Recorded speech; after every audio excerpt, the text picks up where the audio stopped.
Serhiy Hrabskyi, military expert, is joining our podcast. Serhiy Maratovich, we're glad to have you with us, and glory to Ukraine. Good morning, studio. Glory to the heroes.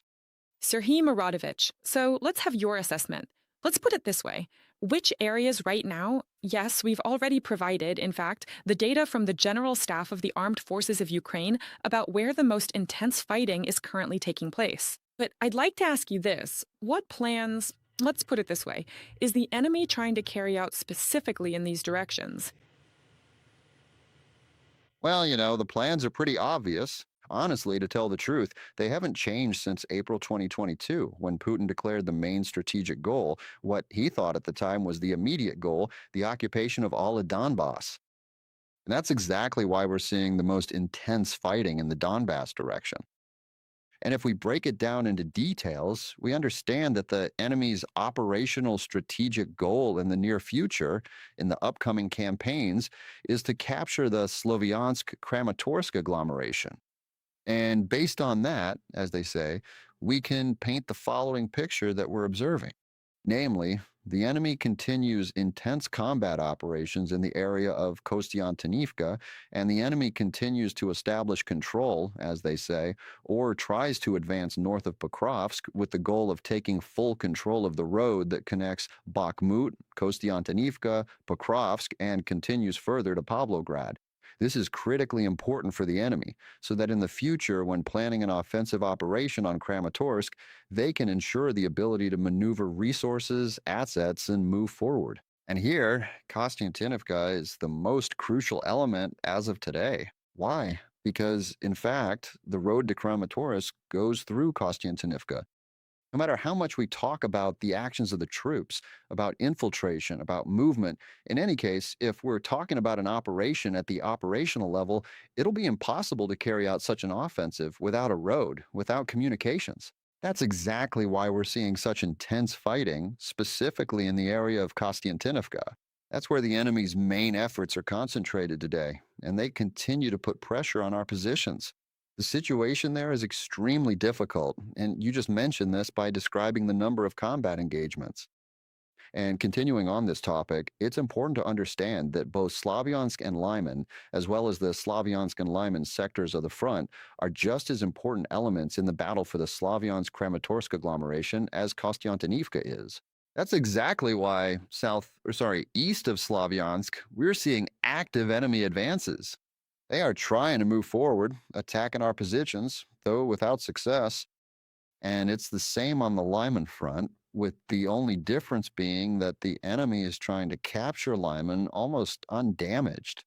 This is exactly what characterizes the enemy's actions, bypassing Lyman and trying to break through to Savatahirsk in order to pin down our troops defending the northern bank of the Seversky Donets, pushing them toward the river and preventing them from maneuvering forces and resources. So basically, that's what is described by the facts you just mentioned. The main fighting is still taking place in the Donetsk direction, where the enemy is actively trying to advance with the immediate goal of reaching the approaches to Slavyansk and Kramatorsk. Uh huh.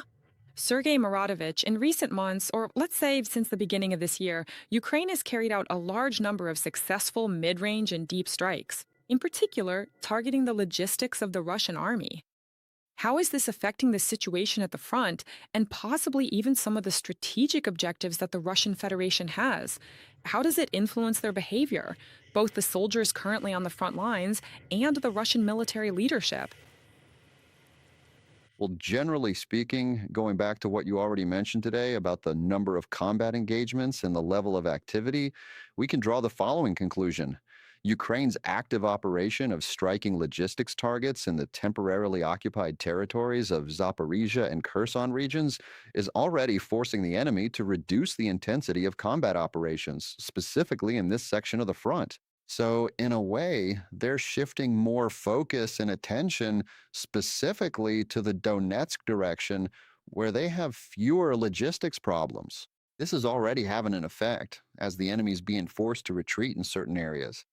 And that's what we're talking about, especially when we mention the area around Stepnohersk, where our units are pushing the enemy back. And actually, the same is happening in other parts of the front as well. Where they can't supply their troops due to Ukraine's missile strikes, they're forced to pull back from positions they previously held. And that's exactly what's reflected in the situation on the front line. And the enemy, and this is actually a result of our decisions, is forced to focus its main efforts specifically on the Donetsk direction, for now, not paying much attention to the southern direction. There are also combat operations going on there.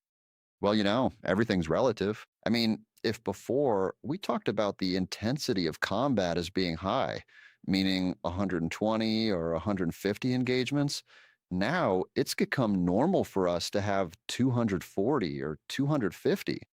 That's why we say that high intensity fighting continues along the entire front line. But the main focus is still on the eastern sector, because in the southern sector, due to our actions, the enemy is unable to organize active offensive operations. Sergei Miradovich, turning to southern Ukraine, let's talk about what's happening now in the temporarily occupied territory of Crimea. Ukraine has struck 5 substations and the key energy bridge from Russia to Crimea. This was reported by Robert Brovdy, the commander of the Unmanned Systems Forces. We're talking about the key power reception facility Kuban, Crimea, which is the entry point from mainland Russia to the Russian-occupied peninsula. The energy bridge is 14.5 kilometers long. It is laid out as 4 underwater cable lines. The damaged transfer station in Crimea receives these underwater cables and converts them into overhead power lines. Between July 1st and 8th, Ukrainian drones have already damaged 50 power nodes in Crimea and the southern part of the temporarily occupied territories. Sergei Maritovich, what does this whole situation push the Russian Federation's army toward? Well, roughly speaking, what options do they have left? What can they do when they're being cut off, not only, as we can see, from power supply? This affects not just the entire peninsula, but we understand that, one way or another, it also affects the Russia-occupying army. What are they supposed to do without electricity, without such a vital resource as motor fuel, for example? Here we need to talk about electricity as one of the main components of military infrastructure, because electricity means supplying towns. Electricity is, if you will, lighting for bases, and it's also for servicing equipment. Electricity is even needed for pumping fuel. That's why striking at Crimea's energy infrastructure is a task that neutralizes or completely reduces the enemy's ability to conduct military operations from the territory of Crimea. And besides, you understand that communications also depend on electricity. We've all lived through 2022. We remember that strikes on the power grid led to mobile service outages, meaning dead zones appeared. And unlike us, the enemy didn't learn from this. They weren't prepared for such a situation to develop. That's exactly why there were problems with communication. We understand that what we call electronic resources and electronic services also depend on electricity. In other words, the loss of electricity means a lot for the enemy and seriously weakens their combat potential. Even if we say that the enemy can switch to alternative energy sources like generators, well, excuse me, at gas stations, you still need something to pump the fuel from the tanks into the canisters. So again, electricity is necessary. Today, we can say that our civilization is, in essence, an electrical civilization. And without electricity, talking about any significant changes, improvements, or the ability to concentrate any resources would be incorrect. That's why electricity is the critical point for Crimea, the turning point, so to speak, without which it would even be impossible to conduct military operations. And we need to be honest about that. So, yes, we understand that our people in Crimea, living in temporarily occupied territory, are facing difficulties, but these are objective difficulties related to the occupation. And we understand that they need to show resilience and patience in order to get through this difficult period.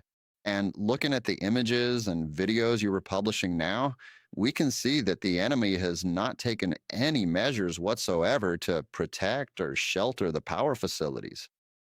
And that's why we are taking them out, if I can put it that way, let's say in a planned manner. It's impossible to restore this. Just so it's clear, when a transformer is hit, the fire continues for at least 48, sometimes even 72 hours until all the oil burns out. It's impossible to restore this facility, it can only be replaced. And this is a very serious task that requires enormous expenditures financial, material, and human. Sergei Mirotovich, just as a follow up to our conversation, tell me, all of this should push the Russian Federation's army toward one simple conclusion that they need to make, as they say, gestures of goodwill. But, kind of like how it possibly happened with the withdrawal from Kherson? Well, objectively, yes. But it's important to understand that the Russian Federation's army doesn't make decisions on its own. Right. And unfortunately, we both remember the story from 1942 when the Soviet military leadership simply abandoned the entire Red Army group near Sevastopol to their fate. So I don't really think that Moscow will give the order to begin an organized withdrawal anytime soon. And of course, that would be a disaster for the Russian army, because we all understand perfectly well that Crimea, if it's not connected to the mainland or is cut off from it, can't defend itself on its own. That's why, honestly, in my opinion, we're not attacking the Crimean bridge yet, giving the civilian population a chance to leave. Although any Russian who has come illegally to the territory of Crimea is already a criminal. But we're not bloodthirsty people. We're giving him the opportunity to leave now. Well, up until the moment when what is now called the Russian army, which still shows some signs of supposed organization and structure, turns into a gang of starving looters, murderers, and rapists. But we know that's exactly where things are headed because our goal isn't to cut them off completely, because that's impossible. To do that, you need to have a physical presence on the ground. But the goal is to reduce their supply levels so much that this army becomes operationally unviable in terms of conducting operations.